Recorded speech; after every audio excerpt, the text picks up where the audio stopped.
What's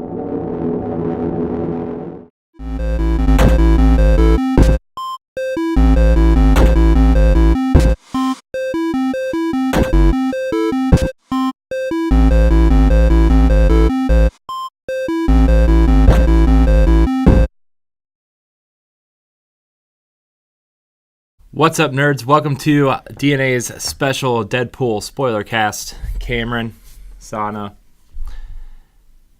What a movie. Oh, yeah. What a movie. Gosh, even, like, right off the get-go, the opening credits was awesome. Hilarious. Oh, my gosh, it was hilarious.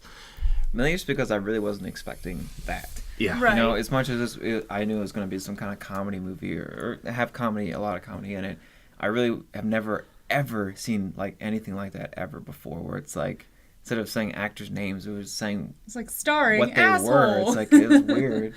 Yeah, and directed by the douchebag or And then something. it was like something else, like by the overpaid Asshats or ass something hat, like that. yeah, whatever. Oh my gosh, it was so and funny. it was cool because it said written by the real heroes of the movie. Yeah, and like not even just like who wrote it or who directed it or anything, but like it was like the slow-mo scene moving through the car scene, and it was like they had a magazine with Ryan Reynolds on it, Yeah. Sexiest Man Alive, Ryan Reynolds right off the cover. bat, they're mocking themselves. Yeah, it's like totally mocking everybody in the movie, and it was just hilarious. A CGI character. Yeah, And it's starring like a CGI. Yeah. emotional A teen. moody teenager. Oh my gosh, it was a British villain. Yeah, A British yeah, villain, yeah. Now I can never hear that song without thinking of Deadpool now. Yeah. Oh my gosh, it was so funny. But starting off from there, how the movie started was really interesting. And like the way the movie played around with his origin with flashbacks and stuff was really Yeah, cool. I enjoyed like the timeline, like going to present, then going to past, and going to present, going to the past. And he like held your hand through it. He was like, "Okay, we're back," or Yeah. like, "Okay, now let's look back again." Yeah. like Yeah, it was funny. Yeah, it was really funny. The way the movie opens with him getting in a taxi cab and he forgot his weapon bag was just hilarious. And He introduces himself to the cab driver. Yeah. Cool. yeah, and the way he like climbs up through the cab and like it gets this really close up shot of his crotch. He's like, "Oh, that's a money shot right there." And like right off the bat, he's breaking the fourth wall, which is something even before that, when he picks off the gum and goes like this, and then it cuts to the next shot and it's on the camera. Oh, and yeah, goes he like picks that it and off. picks it off the camera. That was great. Yeah, and like that's something this movie did really well was breaking the fourth wall, and like it wasn't like an overly like they didn't do it too much. They did it was just kind of like the right amount. I feel like maybe they could have done a little bit more, almost, but I think what they did was like really really funny and well done. Even though you were telling me that, I thought that was weird. Hearing that, you said that the IGN people who reviewed it said that they thought there was too much fourth wall breaking. I don't think agree with so. that. I thought there was just enough. If not, there could have been more. Yeah, 'Cause I love fourth wall breaking stuff. It's the funniest shit in the world. yeah.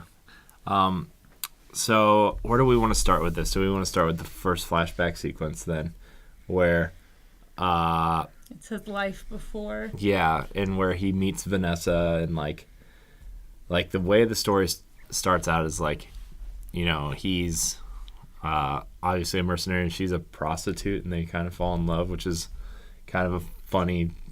I don't know, it's Classic ridiculous. romance. It's already like changing the stereotype of comic book films just by doing that. Yeah. Alone, him being a mercenary / anti-hero already, and then his love interest being a prostitute. Yeah, and like that scene where he like goes into this apartment building and like he's like pestering this rich guy and then the pizza guy. That whole scene was funny, and then like The The stalker one kid. that Yeah. one moment made me laugh so hard whenever he takes a bite out of the pizza and he hands it to him and then he drops it on the floor right before he even grabs it. Little things like that made me laugh super hard. I think the one moment that actually made me laugh the hardest was when the SUV was flipping and then it stops and then all the guys come up with their guns and shit, and then Deadpool comes up out of the car and goes, "Hey!" and then everyone just shoots out. That part made me laugh so fucking hard, honestly. There was a lot of good, like, really like good funny moments in this, not like Forced. Marvel Studios, Disney, where it's like, hey, kids and adults can laugh at this kind of shit. It's like it was better written humor And than like that. when he gets shot, like I don't know if it was the butt or his taint or something. He's like, right up Main Street. Yeah. It was really funny, and I don't know, man. There's so much of this movie that was just so funny that I don't even know. And like even the scenes like that were in the trailer, but they were still really well done in the movie. Where he's like, "Wait!" and you just see his arms come out of the window, and he's like, "That guy's got the right idea. He wore the brown pants." Yeah. Which was funny that he actually, because in the trailer you just thought maybe he was just saying that to be funny, but the way that he said that I wear red so people don't see me bleed, which is funny. That's like him talking about, which is something that they showed later on in the movie, which was him wearing that white and he got shot a bunch of times and blood got all over the suit, which I thought that was like a funny foreshadowing to that. Yeah, that whole scene was kind of like where he was making his suit was like kind of made me feel like he was making fun of the old Spider-Man movies where like Tobey Maguire was obviously trying to make his own suit and it was really funny. And like that's kind of like I felt like that was a shot at that part of Spider-Man because Deadpool has this like in the comics has this weird connection with Spider-Man somehow, I guess.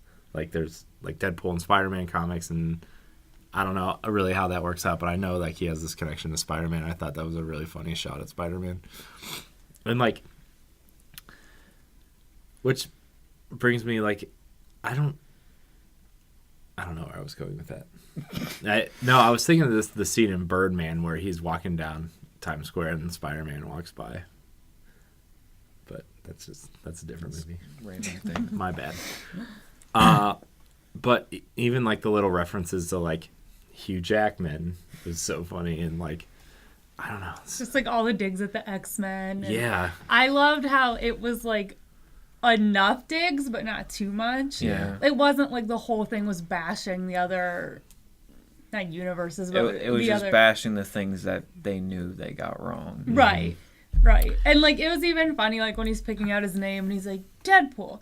Now that sounds like a franchise. Like just mocking like, this stuff. Captain Deadpool. Yeah, like, Captain Deadpool. That's just probably Deadpool. He's like, no, just Deadpool. And then like the scene where like Colossus is dragging him away and he's just like they're going to the X-Men house and he's like he's like, we're going to go see the professor, and then Deadpool says, Patrick or McAvoy, these timelines are hard to keep up Oh yeah, with. then he's like the American one or the British one. yeah.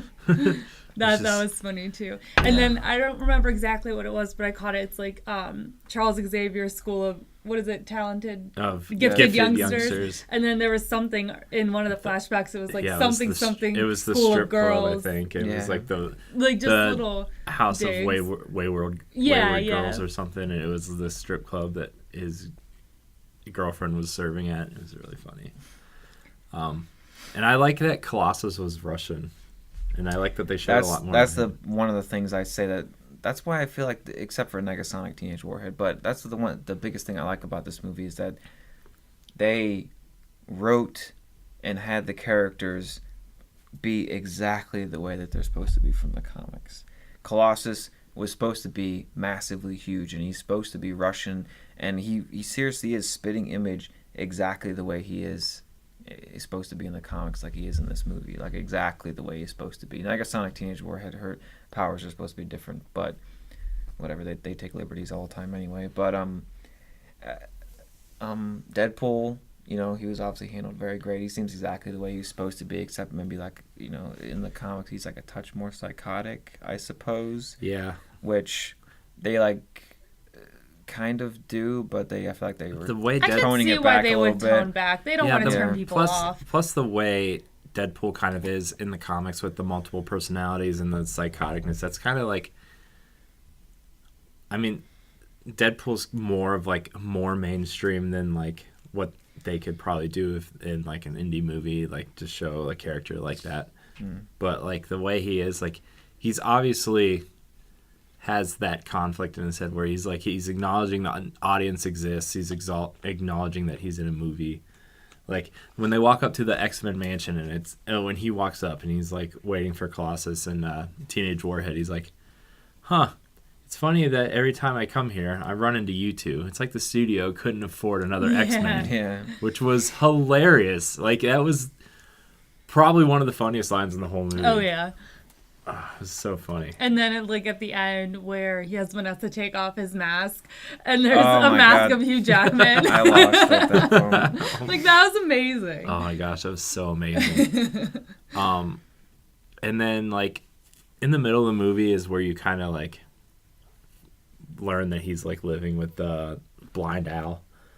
Yeah. And like that scene where they introduce her, where she's like in the laundromat. Yeah, and then they go back to that scene. He's like, "This is breaking the fourth wall by breaking the fourth wall." That's it's like there's 16 walls. Oh my gosh, it was just everything about this movie was fun and just like I said in the Real Talk podcast, like this is the best superhero movie I've seen since Winter Soldier and Guardians of the Galaxy, and it's probably my favorite X-Men movie, probably since like X2, at least.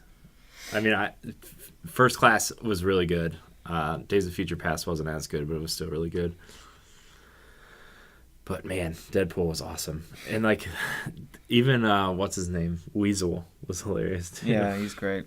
One of the best lines I think he had, which was once again another great fourth wall breaking thing, was whenever you saw that Weapon X guy who was like recruiting people in the bar looking for Wade Wilson, and then Weasel says, "Hey, that guy's been looking for you," and he says, "It's probably something that's going to elevate the plot."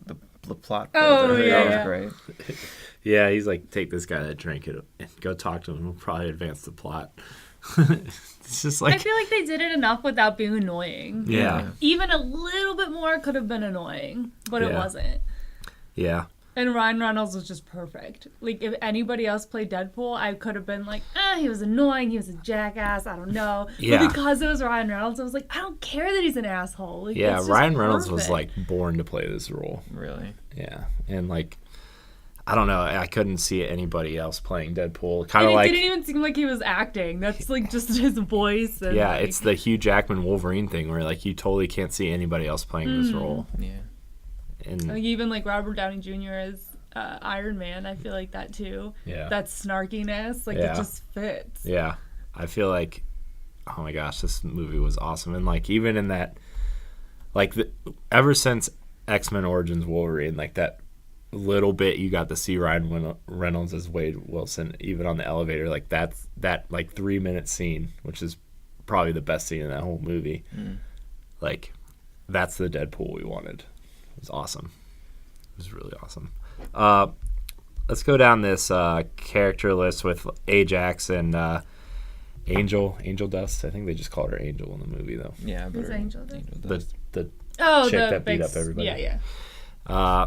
What did you think of the casting there? I don't really know who these actors are. I thought casting was very spot on. Like, in most comic book movies, I feel like casting is pretty spot on and pretty good, but there might be like a casting choice here or there. It's kind of like, I don't know if he fit the role that well. To be honest, I thought everybody fit their role perfectly.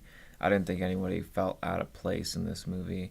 Like, one person I was like a little curious about, like I didn't know how he was going to be, was just T.J. Miller as Weasel, and he blew my socks off. He was great. And this guy who plays Ajax Francis, named after the soap. Yeah, where'd you get that from? A bottle of dishwasher soap? He I never seen him in anything before. All I know is that he was in that god awful Transporter Refueled, but thank God he had this movie up his sleeve because he's extremely good in the movie. To be honest, it's like, and I think everybody knows what kind of movie this was supposed to be, so they kind of like embrace the superhero cliches, but make it its own thing at the same time. So I thought that worked really well. Yeah. And the girl who played Angel Dust, she didn't really have many lines, but she definitely did what she was there to do. She felt like a strong force not to be reckoned with, kind of thing, which is I think exactly what they're supposed to be going for anyway. Yeah, the I guess like she's not really an actress; she's just like a fighter. Yeah, she's an MMA fighter. She's been in a few movies now, though. Yeah, I don't know what her goal is. I don't know what she's going to be doing after this, though. Yeah. Let's talk about some of the big, like, kind of, I guess you would call them set pieces in this movie. The first one I kind of want to talk about is like, when the building where the Weapon X program's going on, when it, like, kind of blows up and they're fighting each other. And, like, I thought that scene was, like, really, really cool. Even though, like, I don't know, they were all, like, naked and fighting and stuff. You didn't see anything. No, but I like the way people, like, were talking about that scene. I was like, man, this is gonna be like a really bad, like, Family Guy episode where he's fighting the stupid chicken. But it ended up being, like, really intense and really, like, good. Yeah, I think they had a couple really cool, clever moments there. Like, I really wasn't like, when he headbutted Angel Dust, I really wasn't thinking that he did that so he could get the match and, like, flick it down like that. It, of course, you know, starting a match like that's pretty much impossible. But maybe with the lack of oxygen, it probably would have worked, actually. But then he flicks it down. Like, that whole thing was genius, like, the way it was done. And the whole Weapon X thing felt pretty much the way it was supposed to in the comics, except that Ajax isn't supposed to be, like, a scientist. He was, like, in the Weapon X thing in a different way. But I was still able to go with it. Cast, like, a Stryker or something. Well, Stryker wasn't involved in Weapon X, so... He was an X2. That's the movies. They take liberties a lot. Havoc is supposed to be Scott Summers' younger brother. So that makes no sense. I'm just saying. I'm going by the movie continuation. Yeah. It's so confusing. Can't keep up. But and then the highway scene was obviously really, really cool. That was fun. He just kept, like, popping up and freezing and... Yeah, and that was, like, kind of the big scene where you could see his, like...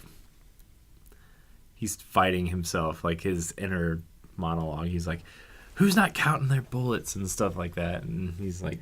Yeah. And each bullet had the numbers that was on cool. And he's like, shoots the guy, like, 4 times. Yeah, he's like, it was worth it. He's like, bad Deadpool, worth it. And then he shoots, like, 3 guys with 1 bullet. And he's like, good Deadpool. It was, like, really funny. Oh my gosh, it was so funny. I want to go see this movie again. Yeah, that's what I was gonna say. I feel like that moment there. There's a couple little moments in the movie that I think, like, show his psychotic nature to the smallest degree, to where it's like he didn't need to go over the top. But I feel like the best moment that showed off his psychotic nature was just the fact that he cut off his own hand to get out of the handcuffs. Yeah. And he was like, "Have you ever seen 127 Hours?" Spoiler. And then, like, the whole scene with the baby hand, he's like, I bet it feels huge in this. Yeah. That thing was so gross, and he's, like, rubbing out his face.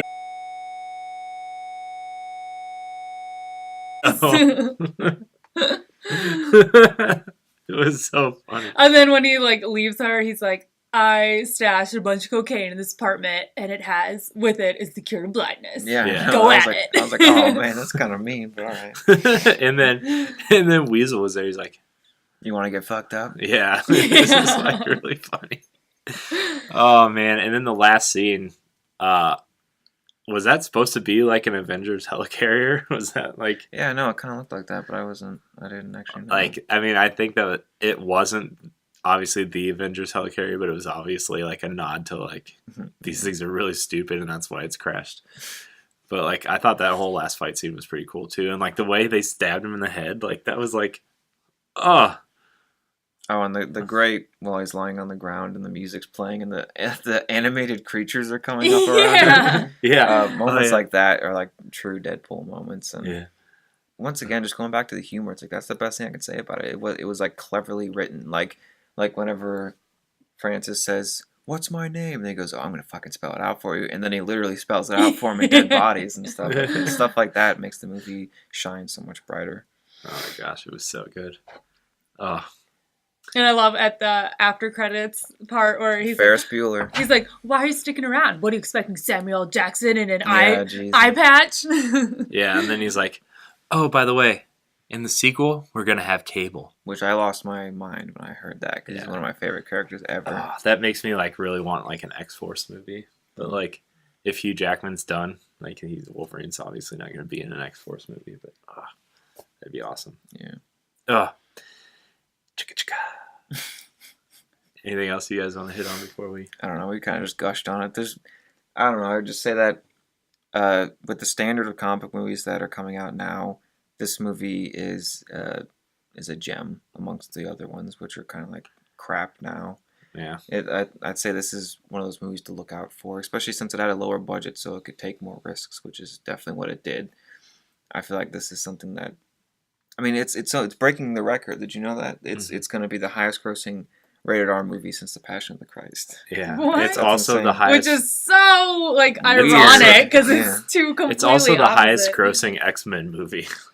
Yeah. Which is hilarious. I think the thing they did really right, though, is it stands on its own. Like, he's part of the X-Men universe, but, like, it's not an X-Men movie. It's not really, doesn't feel like a Marvel movie. It doesn't feel like a comic book movie. It just stands on its own. So it doesn't, it's being compared to the other ones, but it gets to live, like, in its own universe. And I think that's what they nailed. Which is the problem I have with most of these comic book movies now anyway, because, like, Marvel did something really good with Phase 1, and they really messed it up with Phase 2. And, like, the X-Men have been, like, despite continuity issues, have been doing it since 2000, the same universe.